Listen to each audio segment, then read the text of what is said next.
How Fascism Came. America's democracy was destroyed by the two ruling parties, who sold us out to corporations, militarists, and billionaires. Now we pay the price. Written by Chris Hedges for the Chris Hedges Report, chrishedges.substack.com. Narrated by Eunice Wong. For over 2 decades, I and a handful of others, Sheldon Wolin, Noam Chomsky, Chalmers Johnson, Barbara Ehrenreich, and Ralph Nader, warned that the expanding social inequality and steady erosion of our democratic institutions, including the media, the Congress, organized labor, academia, and the courts, would inevitably lead to an authoritarian or Christian fascist state. My books, American Fascists, The Christian Right and the War on America, 2007, Empire of Illusion, The End of Literacy and the Triumph of Spectacle, 2009, Death of the Liberal Class, 2010, Days of Destruction, Days of Revolt, 2012, written with Joe Sacco, Wages of Rebellion, 2015, and America, the Farewell Tour, 2018, were a succession of impassioned pleas to take the decay seriously. I take no joy in being correct. The rage of those abandoned by the economy, the fears and concerns of a beleaguered and insecure middle class, and the numbing isolation that comes with the loss of community would be the kindling for a dangerous mass movement, I wrote in American Fascists in 2007.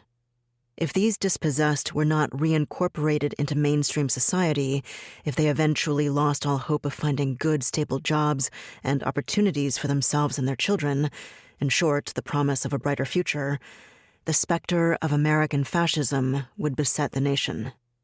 This despair, this loss of hope, this denial of a future, led the desperate into the arms of those who promised miracles and dreams of apocalyptic glory. President-elect Donald Trump does not herald the advent of fascism.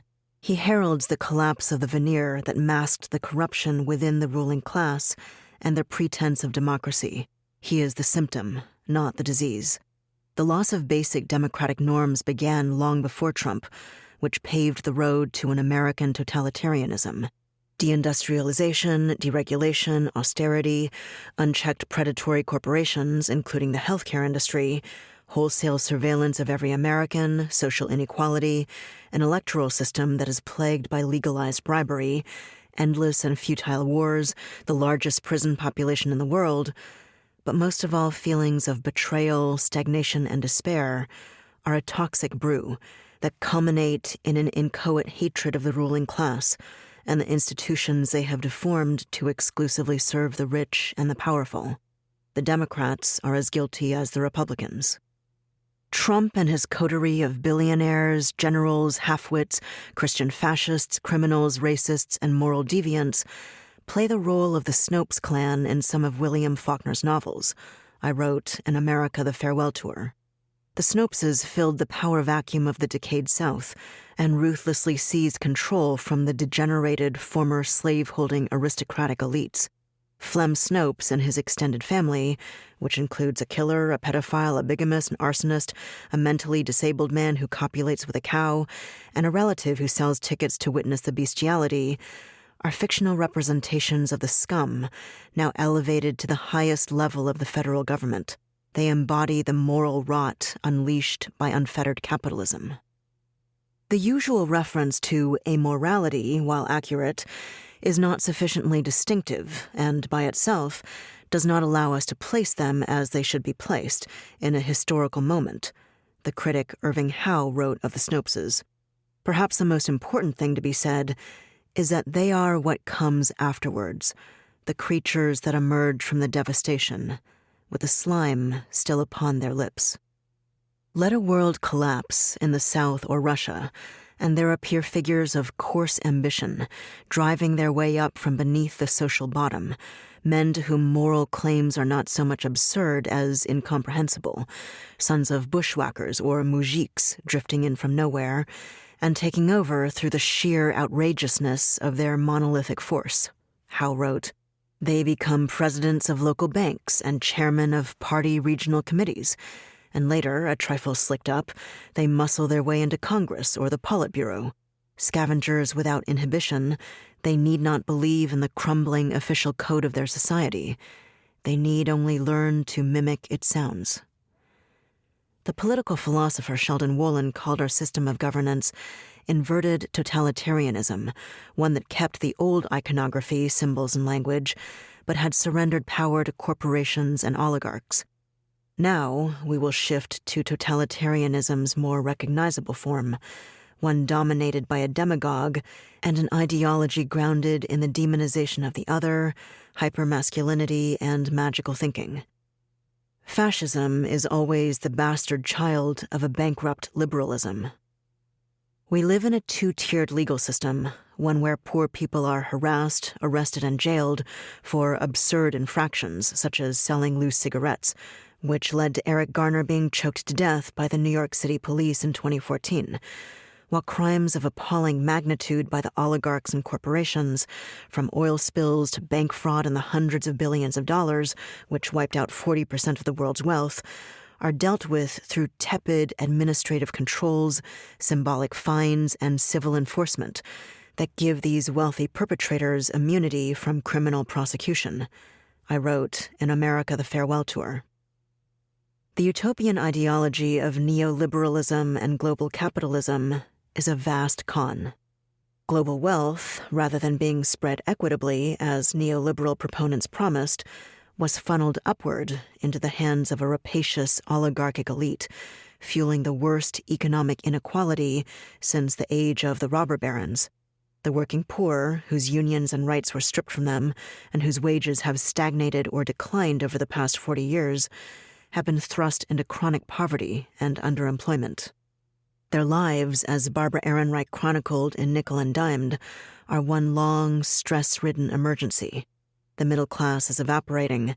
Cities that once manufactured products and offered factory jobs are boarded-up wastelands. Prisons are overflowing. Corporations have orchestrated the destruction of trade barriers, allowing them to stash $1.42 trillion in profits in overseas banks to avoid paying taxes. Neoliberalism, despite its promise to build and spread democracy, swiftly gutted regulations and hollowed out democratic systems to turn them into corporate leviathans. The labels liberal and conservative are meaningless in the neoliberal order, evidenced by a Democratic presidential candidate who bragged about an endorsement from Dick Cheney, a war criminal who left office with a 13% approval rating. The attraction of Trump is that, although vile and buffoonish, he mocks the bankruptcy of the political charade. The permanent lie is the apotheosis of totalitarianism, I wrote in America: The Farewell Tour. It no longer matters what is true. It matters only what is correct. Federal courts are being stacked with imbecilic and incompetent judges who serve the correct ideology of corporatism and the rigid social mores of the Christian right. They hold reality, including science and the rule of law, in contempt. They seek to banish those who live in a reality-based world defined by intellectual and moral autonomy. Totalitarian rule always elevates the brutal and the stupid.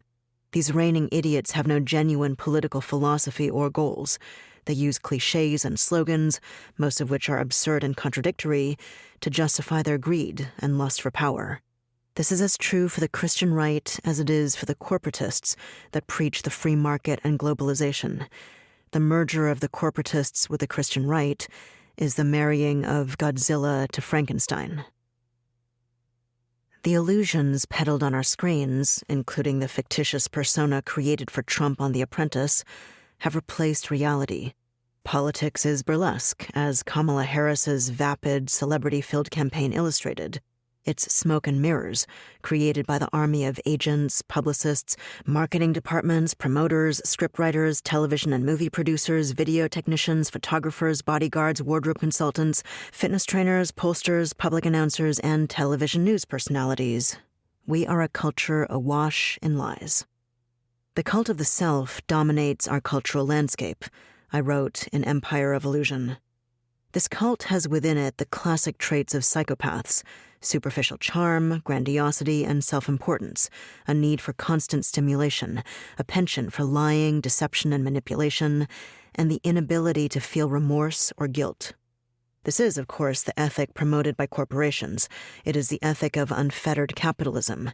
It is the misguided belief that personal style and personal advancement, mistaken for individualism, are the same as democratic equality. In fact, personal style, defined by the commodities we buy or consume, has become a compensation for our loss of democratic equality. We have a right, in the cult of the self, to get whatever we desire. We can do anything, even belittle and destroy those around us, including our friends, to make money, to be happy, and to become famous. Once fame and wealth are achieved, they become their own justification, their own morality. How one gets there is irrelevant. Once you get there, those questions are no longer asked. My book, Empire of Illusion, begins in Madison Square Garden at a World Wrestling Entertainment Tour. I understood that professional wrestling was the template for our social and political life, but didn't know that it would produce a president. The bouts are stylized rituals, I wrote, in what could have been a description of a Trump rally. They are public expressions of pain and a fervent longing for revenge. The lurid and detailed sagas behind each bout, rather than the wrestling matches themselves, are what drive crowds to a frenzy. These ritualized battles give those packed in the arenas a temporary, heady release from mundane lives. The burden of real problems is transformed into fodder for a high-energy pantomime. It's not going to get better. The tools to shut down dissent have been cemented into place. Our democracy cratered years ago. We are in the grip of what Soren Kierkegaard called sickness unto death, the numbing of the soul by despair that leads to moral and physical debasement. All Trump has to do to establish a naked police state is flip a switch. And he will. The worse reality becomes, the less a beleaguered population wants to hear about it, I wrote at the conclusion of Empire of Illusion, and the more it distracts itself with squalid pseudo-events of celebrity breakdowns, gossip, and trivia. These are the debauched revels of a dying civilization.